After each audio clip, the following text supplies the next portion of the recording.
that there has been the first indictment in the Russian collusion case of President Trump's campaign with Russia. The person who was indicted was not actually named until this morning.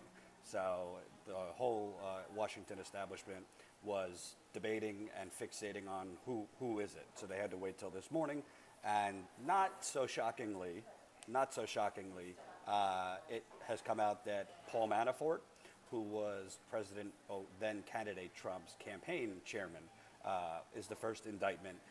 He has been the most in the news connected to the president. The connection is better. Oh, good. Connection seems better. So Paul Manafort has been indicted. He is now, he has submitted himself to the FBI and will go, I believe, in front of a judge this afternoon. So let me read you the story and then give you my thoughts. President Trump's campaign chairman, Paul Manafort, was indicted Monday on charges that he funneled millions of dollars through overseas shell companies and used the money to pay and buy luxury cars, real estate, antiques, and expensive suits. The charges against Mr. Manafort and his longtime associate Rick Gates represent a significant escalation in a special counsel investigation that has cast a shadow over Mr. Trump's first year in office. I would just want to make sure I'm live and this is working because I don't see any comments at the moment. Okay, it is working. So it is Manafort and Rick Gates. Rick Gates is an associate. Separately, one of the early foreign policy advisors to Mr. Trump's presidential campaign, George Papadopoulos, probably mispronouncing that, pleaded guilty to lying to the FBI about a contact with a Russian professor with ties to Kremlin officials, prosecutors said on Monday. The special counsel, Robert Mueller, was assigned in May to investigate, blah, blah, blah, blah, blah. Let me get to the nitty-gritty. The indictment of Mr. Manafort and Mr. Gates makes no mention of Mr. Trump or election meddling. Instead, it describes in granular detail Mr. Manafort's lobbying work in Ukraine and what prosecutors said was a scheme to hide that money from tax collectors and the public. The authorities said Mr. Manafort laundered more than $18 million. $18 million. Manafort has money laundered, and this is between 2006 and 2016.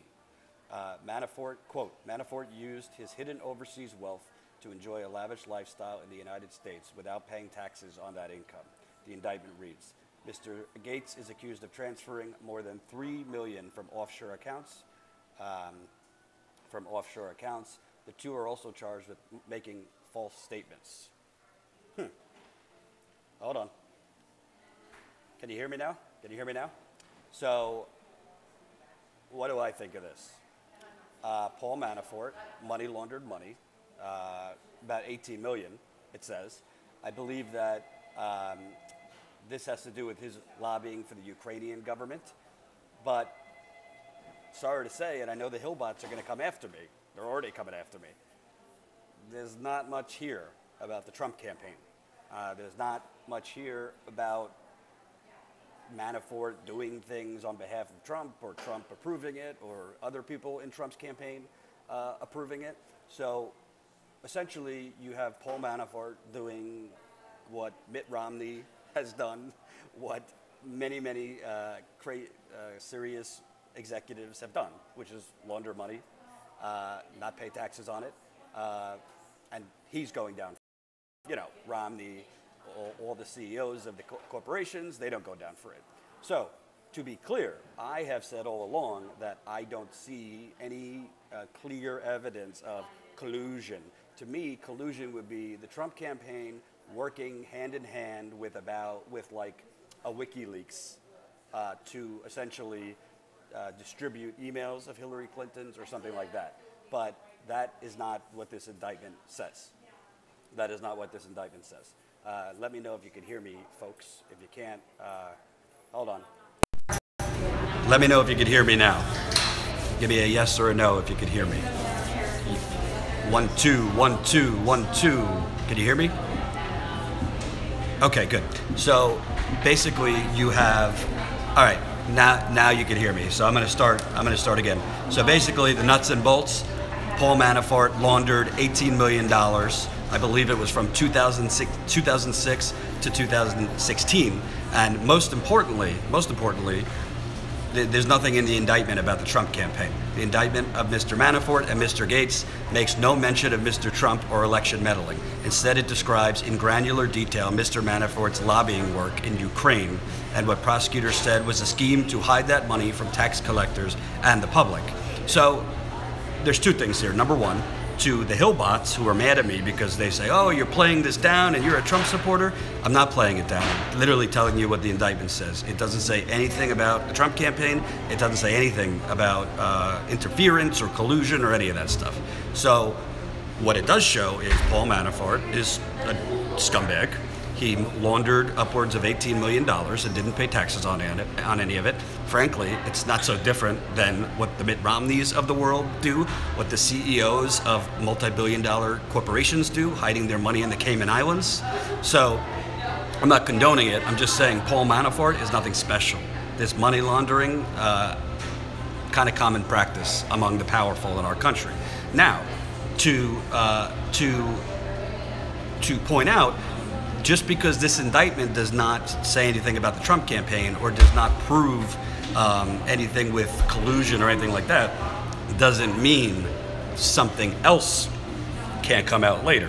It doesn't mean that charges can't be brought out later that are worse than money laundering, that are worse than tax evasion, which this indictment, Mueller, the special prosecutor, can upgrade the charges to something else. I believe there was a statute of limitations that was about to run out in terms of Manafort, and that's why he had to charge him now with the tax evasion and money laundering. When it comes to this other guy, let me read it to you. Separately, one of the early foreign policy advisors to Mr. Trump's presidential campaign, George Papadopoulos, pleaded guilty to lying to the FBI about a contact with a Russian professor with ties to Kremlin officials, prosecutors said on Monday. So that is actually more telling to me than anything with Manafort. So this guy, George Papadopoulos, he was a campaign aide, foreign policy aide, apparently told the FBI that he met with a Russian professor before he started with the Trump campaign. He is now admitting that he met with a Russian professor after he started with the Trump campaign. Again, I don't really know how campaign staffer of Trump meeting with a Russian professor is some sinister Cold War plot. I'm sorry, I can't lie to you. I'm not going to be like the rest of the liberal media and huff and puff when I don't see anything there. It's not illegal to meet with a Russian professor. Now, did this professor, when they say the Russian professor with ties to Kremlin officials, that needs to be investigated, I suppose. But again, when you're talking about actual collusion, to me, collusion means, did the Trump campaign work with Russian government officials or a place like WikiLeaks, which there's no proof that the Trump campaign or the Russian government was WikiLeaks source for the Podesta leaks? There's just no proof of that. Rachel Maddow did a whole segment last week just basically stating as fact that WikiLeaks got the emails, Hillary Clinton's campaign emails, from the Russian government. That has not been proven. As Glenn Greenwald, as Jeremy Scahill at The Intercept, and many people with brains have said, there is no evidence of that. Just because you want something to exist doesn't mean it does, right? So whether you're progressive, neoliberal, conservative, we can't just invent evidence to fit our narrative. Just like if something comes out that says, oh, the Trump campaign did collude or did work with the Russian government or WikiLeaks, then I will come out and say I was wrong. But I don't think it's wrong to say I follow where the evidence is. And there is no evidence at this point. So Manafort will be going in front of a judge this afternoon, I believe. Quote, as part of the scheme, Manafort and Gates repeatedly provided false information to financial bookkeepers, tax accountants, and legal counsel, among others, the indictment read. Mr. Papadopoulos, again mispronouncing his name, admitted that in a January interview with the FBI, he lied about his contacts with a Russian professor, whom he knew to have substantial connections to Russian government officials, according to court documents. Mr. Papadopoulos told the authorities that the conversation occurred before he became an advisor to Mr. Trump's campaign. In fact, he met the professor days after joining the campaign. Again, whom he knew to have substantial connections to Russian government officials. I don't know what that means.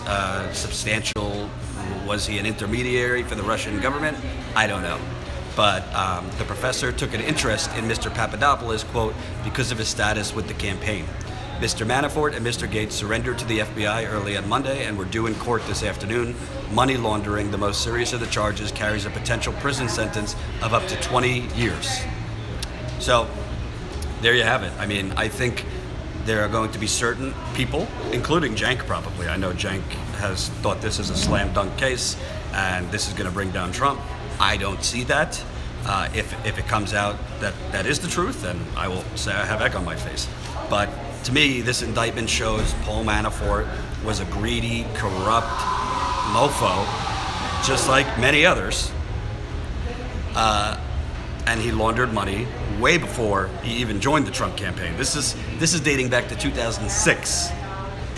But there's nothing in this indictment that leads to Trump. Now, some might say, you know, investigations like this start small. They don't shoot every bullet right away. So it could lead to more. It could lead to more. But if this is the largest thing, I don't think there's much there, to tell you the truth. There's another element of this that we need to talk about, and that's the Podesta Group. The Podesta Group is the lobbying firm of Tony Podesta. Let me get the story for you. The Podesta Group is the lobbying group of, one second. So the Podesta Group is led by Tony Podesta. He is the brother of John Podesta. John Podesta was obviously Hillary Clinton's campaign manager, and the Podesta Group did business in Ukrainian lobbying, and Paul Manafort was their intermediary. Let me read this to you. This is from April of this year. Lobbying powerhouse, the Podesta Group filed paperwork with the Justice Department today, acknowledging that its work years ago for a European nonprofit benefited the same Ukrainian political party once advised by Paul Manafort, who later ran Donald Trump's presidential campaign. The filings obtained by Politico appear to clean up the firm's requirement to disclose its role in foreign lobbying that Manafort reportedly orchestrated. The Podesta Group said it believed its clients was an unaffiliated European think tank, but the new paperwork suggests the Justice Department has information tying the think tank to pro-Russian Ukrainian party of regions, a possible source of continuing legal trouble for Manafort, because he never disclosed his own role in the lobbying campaign. Uh-oh. Uh-oh. So, the previous reports came out recent weeks that Mueller was actually looking into the Podesta Group. So now that Manafort has been indicted and charges are coming, reason would think that there might be some trouble for the Podesta Group. That's Tony Podesta, and obviously Tony Podesta. Obviously Tony Podesta is the brother of John Podesta. We can't say for certain that there's evidence that John Podesta was involved in anything, because we got to go by evidence, not what we want to be the evidence. That's important. And for the commenters saying, Jordan, eat your heart out, what am I eating my heart out about? The indictment today doesn't prove anything in terms of Russian collusion. You know, you could watch Rachel Maddow, who will brainwash you into thinking that, but this doesn't prove anything.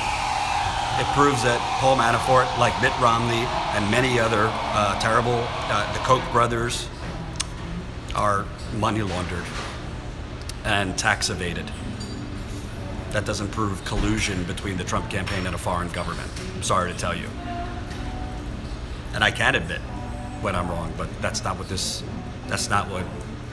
says. Sorry to tell you. So, I will follow up with this. I will keep you updated. Again, Manafort will go in front of a judge this afternoon. We'll see what the Trump administration says in response to this. Trump, in the past, has tried to dismiss Manafort. Oh, he worked on the campaign for a short time and he wasn't that important. That's BS. The guy was campaign manager. He was campaign manager for a short time, but he wasn't getting coffee for people. He was the campaign manager. Campaign chairman, excuse me. So, the bottom line is, I go where the proof is. I've said all along, I don't see firm evidence of collusion. I wasn't going to speculate about collusion like the rest of the corporate media, just looking for ratings, and I will continue not to speculate. Evidence means, is there data? Is there proof? Is there documents? Is there anything like that? WikiLeaks has denied that their source was the Russian government. I don't have a reason to not believe them. I don't have a reason not to believe them. I also have no reason to think WikiLeaks would do the bidding of the Russian government based on their track record. So does that mean, I want to be clear, just because there might not be evidence of like some elaborate collusion where the Trump campaign worked with the Russian government or the Russian government worked with WikiLeaks and the Trump campaign, doesn't mean that Donald Trump Jr. going to meet with lawyers that are pretty much intermediaries of the government, that doesn't mean that that was okay, right? Like, so there are different elements to this. Donald Trump Jr. meeting with the Russian attorneys and this and that, that is, in my view, a very, very head scratch. That's a head scratcher. And it's potentially breaking laws in terms of foreign contacts with foreign governments in terms of an election. So Donald Trump Jr. and his team will have to deal with that. Jared Kushner will have to deal with that. But collusion is different than, you know, having meetings you shouldn't have met. So that's what I think. I'll be live again shortly, probably on YouTube. Thanks for watching.